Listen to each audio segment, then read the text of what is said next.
Les rendez-vous de la conservation, un podcast inspirant proposé par MOOC Conservation et Youth Conservation de l'ICN.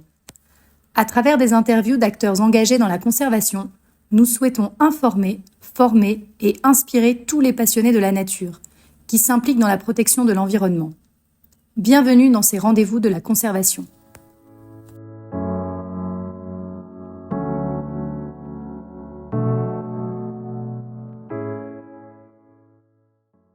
Bonjour Joël, je suis ravie de vous recevoir aujourd'hui pour un nouvel épisode de notre podcast Les rendez-vous de la conservation. Joël, vous êtes le coordinateur national au Cameroun pour l'ONG RAPE, qui signifie Réseau africain pour la promotion de l'éducation à l'environnement.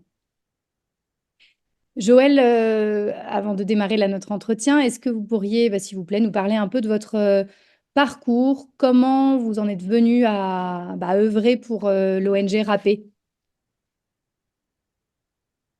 Oui, bonjour Hélène.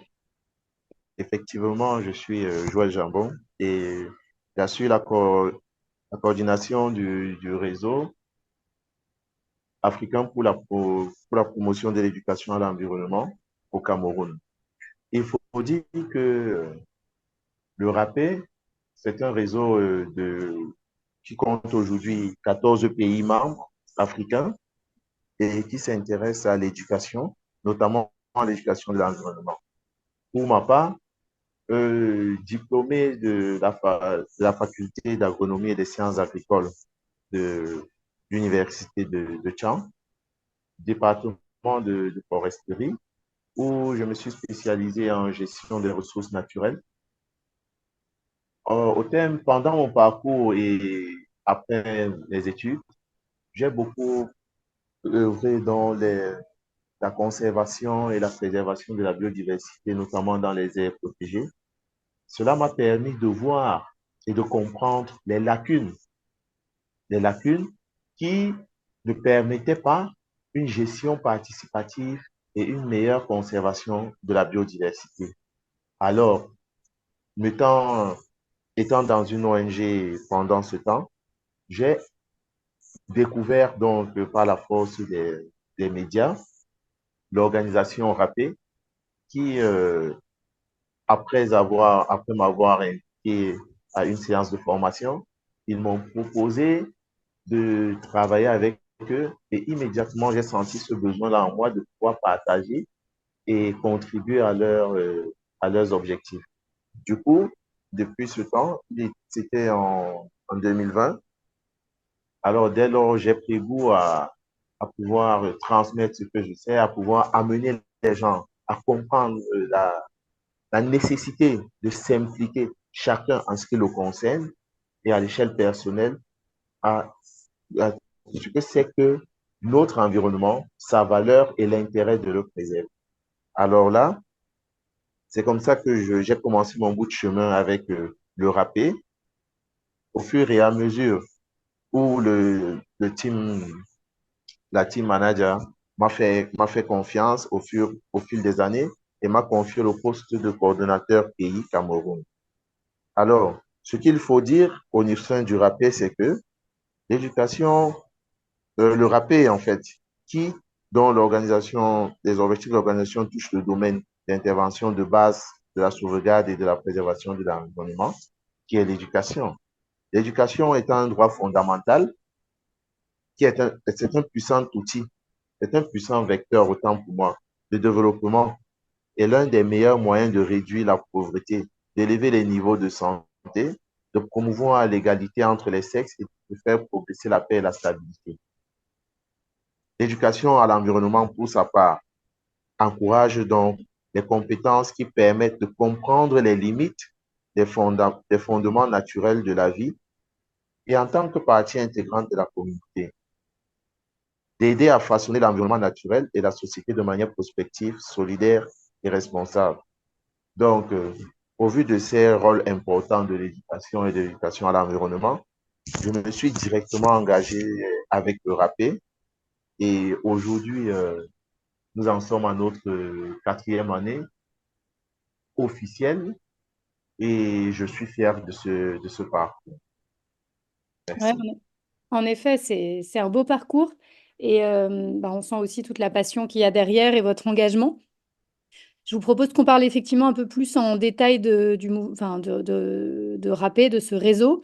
Donc vous avez un peu dit les grandes missions, mais est-ce que vous pourriez peut-être revenir un peu plus en détail sur vos missions en termes d'éducation environnementale? Peut-être parler de quelques réalisations passées dont vous êtes particulièrement fiers. Oui, ça ne nous poserait pas problème. Déjà que le RAPé, dans ses missions, souhaite apporter sa contribution dans l'élaboration, la concrétisation et la représentation des orientations politiques et des positions techniques en matière d'éducation à l'environnement. Pour cela, l'organisation s'est donné quelques missions comme celle d'appuyer toutes les organisations de la société civile africaine intervenant dans le domaine de l'éducation à l'environnement, de l'éducation relative à l'environnement, à partager des connaissances telles que le savoir-faire, des pratiques et outils qui sont entre autres le savoir-faire et des comportements qui se résument au savoir-être. Et le rappeler, un autre des objectifs, c'est une de nos missions également, c'est d'être prompt à soutenir un développement durable de nos communautés. Alors, en tant que réalisation, puisque nous avons au sein du RAPé compris que le changement passe par l'éducation et l'éducation est fondamentale à la base. Nous avons donc aussi des établissements primaires parce que le constat que nous avons fait, c'est qu'il est très difficile et il est jusqu'à présent prouvé que changer les mentalités des personnes du deuxième ou du troisième âge, ça va être très difficile, très complexe. Alors, nous avons pris pour cible les enfants du premier âge, du primaire notamment, pour les inculquer à la base cette notion d'hygiène, de salubrité et de préservation de l'environnement. On leur apprend à faire de l'environnement leur quotidien. Ça veut dire de prendre conscience de ce que l'environnement dans lequel ils vivent est également cet environnement qu'ils devraient préserver, tout comme ils préservent l'hygiène dans leur salle de classe, dans leur domicile. C'est tout autant qu'ils devraient préserver la nature qui est autour d'eux. Donc, notre combat est centré sur les enfants du primaire, de la maternelle, du primaire et du secondaire. Donc, ceux-là pour lesquels et avec lesquels on peut encore inculquer quelque chose, ces valeurs-là, pour qu'elles implémentent ça au sein de leur environnement et qu'elles grandissent avec, qu'elles développent cela au fur et à mesure qu'elles grandissent. Donc, c'est notre champ de bataille et vraiment, c'est le point d'honneur que nous avons mis à notre combat au sein du RAPé. Et si Alors, nous avons aujourd'hui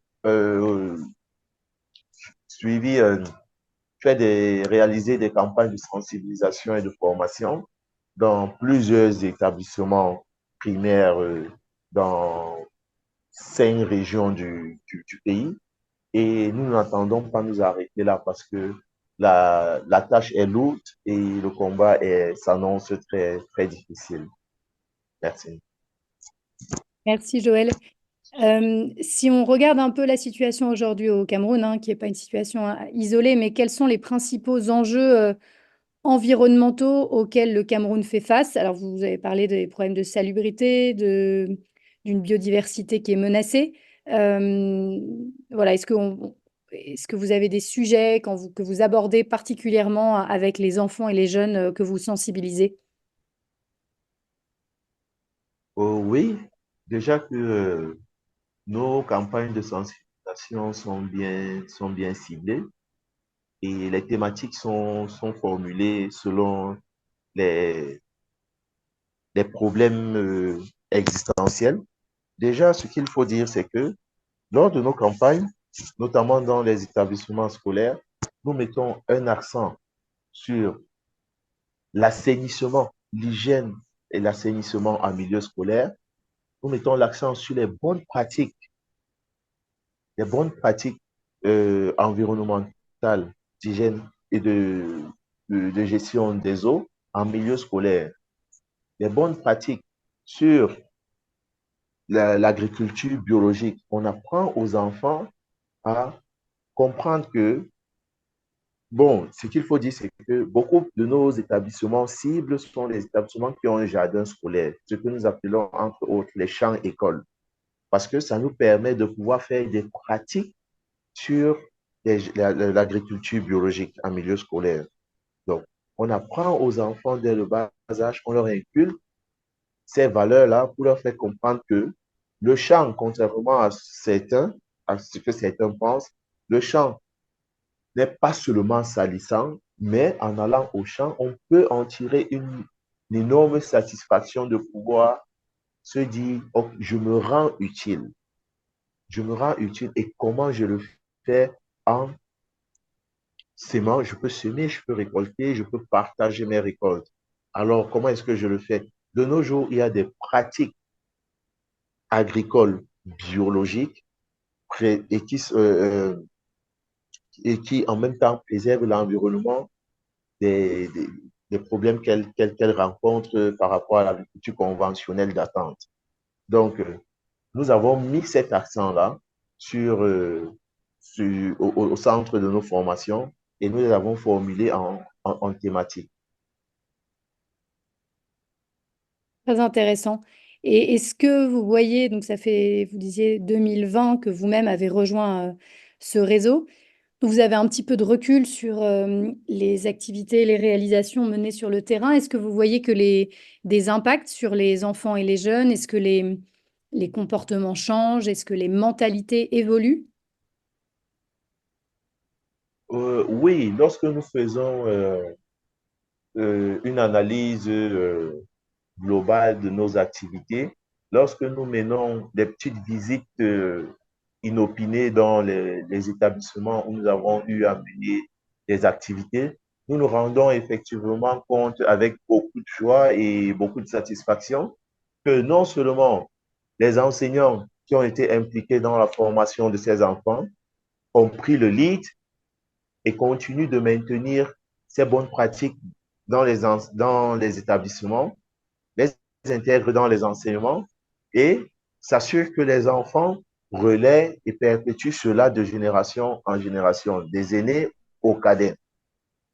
Nous voyons avec satisfaction comment produisent les champs écoles et notre plus grande satisfaction vient du fait que les enfants que nous retrouvons dans les établissements, les enfants que nous avons formés et que nous retrouvons dans les établissements, nous accueillent avec beaucoup de satisfaction, nous accordent beaucoup d'attention et quoi de plus beau que le merci d'un enfant qui ne s'accompagne pas, ça veut dire d'une récompense financière, matérielle, mais avec toute la joie et la gaieté de lui avoir transmis un savoir dont il est fier de pratiquer et dont les résultats sont satisfaisants, autant pour lui que pour la communauté qui l'entoure. Oui, c'est ce que j'allais dire, c'est qu'un Donc, enfant, oui, excuse- un enfant, une fois qu'il rentre chez lui, comme vous disiez, il y a cette fierté d'avoir appris et donc lui-même va être un ambassadeur pour sa famille, pour ses proches. Et du coup, il y a des bénéfices pour la communauté au sens large. en effet. Et nous avons également le retour des parents qui nous demandent parfois comment est-ce que nous avons pu euh, amener son enfant à comprendre, à transformer son enfant au point où l'enfant à la maison maintenant est effectivement l'ambassadeur des bonnes pratiques en ce qui concerne tout, l'hygiène, l'assainissement et autre chose. Donc, du coup, c'est l'enfant à la maison qui interpelle ses cadets, ses aînés, ses propres parents à adopter des comportements sains et autour de tout ce qu'ils touchent et en rendant effectivement la maison et leur environnement assez sain et convivial. Ouais, c'est beau comme réalisation. Bah écoutez, non, non, c'est vraiment, ça doit être vraiment satisfaisant. Et on a parlé un peu du coup du passé avec vos réalisations. Si on regarde un petit peu maintenant vers l'avenir, quelles sont vos ambitions et les projets pour les mois à venir et puis même si on se projette jusqu'à 2025? Ce qu'il faut dire, c'est que nous sommes une jeune association, mais on se permet de rêver, on se permet de rêver, on se permet de se projeter et on se permet d'oser. Et dans cette vision-là, nous, entre-temps, dans le cadre de notre vision 2024-2025, s'il faut se limiter à là, nous entendons bien renforcer les capacités des membres dans la rédaction et la mise en œuvre des projets éducatifs, d'organiser des tables rondes et des dialogues sur l'éducation et l'environnement dans les différents pays représentatifs du RAPé, donc dans au moins sur 14 pays en Afrique. Nous envisageons de travailler à booster la notoriété du réseau partout où elle est représentée et au-delà de nos différentes frontières. Nous attendons également proposer des actions sociales, environnementales et économiques qui promeuvent l'éducation à l'environnement comme facteur de développement d'une nation. Parce que nous avons compris que euh, le développement est d'abord une valeur. Si vous n'avez pas inculqué le développement en vous comme une valeur, vous ne pouvez, il serait très difficile en fait de compter sur des personnes ou alors de faire avec ces personnes-là qui ne comprennent pas le sens réel du développement. Le développement, donc, nous entendons donc faire comprendre aux gens que le développement, nous ne pouvons atteindre le développement que si on le conçoit comme une valeur et non comme un acquis. Donc, par la suite, nous entendons performer nos outils de communication. Donc, développer, entre autres, un partenariat et des collaborations solides à l'échelle internationale. Voilà, entre autres, nos, notre plan d'action pour terminer l'année 2024 et entamer et boucler l'année 2025. Très intéressant. Et j'imagine que tous ces projets, vous les faites pas tout seul. Est-ce qu'aujourd'hui, vous êtes accompagné par des partenaires sur le terrain? Oh oui, oui, oui, oui, oui, oui.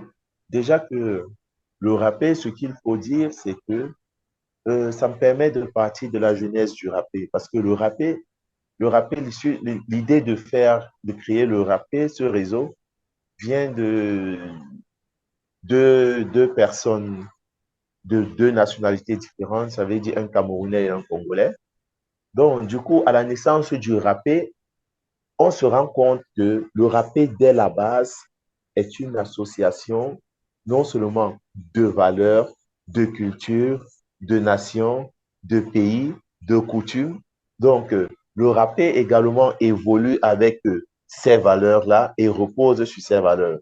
Du coup, au Cameroun, nous tendons la main aux institutions étatiques, aux autres associations locales, aux associations et organisations internationales et aux communautés et aux collectivités territoriales décentralisées.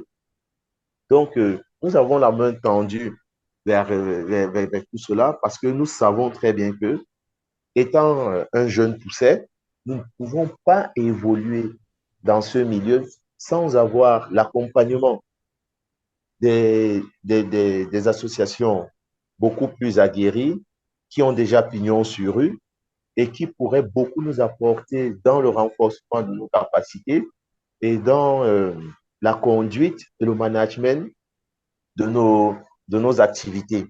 Donc, nous avons toujours eu la main tendue vers ces organisations, vers ces associations qui ont déjà pignon sur rue bien que l'accompagnement ne soit pas toujours effectif, mais là, ça, c'est des leçons que nous apprenons parce que ça nous amène à nous améliorer autant dans la forme des demandes de ces partenariats, autant dans le fond et dans la compréhension des idéologies de fonctionnement de ces associations.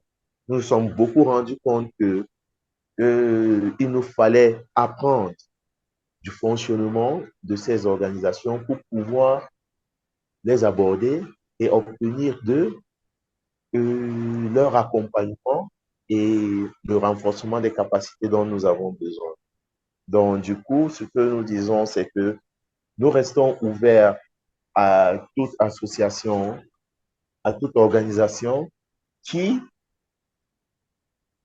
dans l'exercice de leur mission, dans leur mission, dans leur vision, ont pour éducation à l'environnement qui ont pour pilier, un des piliers, l'éducation à l'environnement, de pouvoir compter sur le RAPé qui a quand même 14 pays dans son territoire, de pouvoir compter sur le RAPé, de pouvoir coopter le RAPé pour pouvoir étendre leurs actions, réaliser leurs activités et par ricochet, renforcer les capacités des membres du groupe. Très bien, Joël. Bah, écoutez, en tout cas, Merci. comptez sur nous pour relayer votre appel. On fera ce qui est en notre mesure. Joël, nous arrivons à la fin de notre entretien. J'ai une dernière question. Est-ce que vous auriez un message à faire passer ou, des, ou un ou deux conseils à donner à nos auditeurs qui nous écoutent et qui, eux aussi, souhaitent mener des activités de sensibilisation à la préservation de l'environnement? Oui, merci de proposer cette sortie. Je dirais que, partant de mon expérience à moi, officiellement, ce que j'ai appris, je l'ai appris des des aînés beaucoup plus âgés, qui ont effectivement contribué à ce que je sois ce que je suis aujourd'hui. Ça ne suffit pas. Je continue de leur tendre la main parce que je suis conscient de ce que j'ai encore énormément à apprendre. Donc, à mon niveau, je peux déjà transmettre ce qui m'a été transmis comme conseil parce que je le fais déjà puisque l'occasion euh, se présente. Je le fais déjà de façon pratique lors des formations. Mais là, puisque l'occasion se présente, je dirais à la communauté internationale, à mes jeunes frères, à mes jeunes cadets, à mes jeunes compatriotes, que ce qu'il faut adopter, ce qu'il faut faire aujourd'hui, c'est d'adapter nos activités aux besoins et aux réalités locales. Parce que là, nous nous sommes rendus compte que si nous voulons atteindre un certain niveau de développement dans l'ensemble, alors il faut agir à l'échelle individuelle. Donc, il faut agir localement pour pouvoir atteindre un impact global. Donc, se résume donc à ce que je disais. Il faut qu'on adapte nos activités aux besoins et à nos réalités locales, d'une part. D'autre part, il faut faire de la communauté locale un acteur à part entière dans le processus de mise en œuvre de nos projets. Partout où on se trouve, nous devons impliquer les communautés locales à la base de nos activités et de nos projets. Cela permet de garantir un certain succès à ces réalisations et la pérennisation de cela. Par la suite, je devrais conseiller à la communauté internationale de pouvoir mettre l'éducation à l'environnement, de pouvoir implémenter l'éducation à l'environnement dans les programmes scolaires à la base, à partir du primaire, du premier niveau éducatif.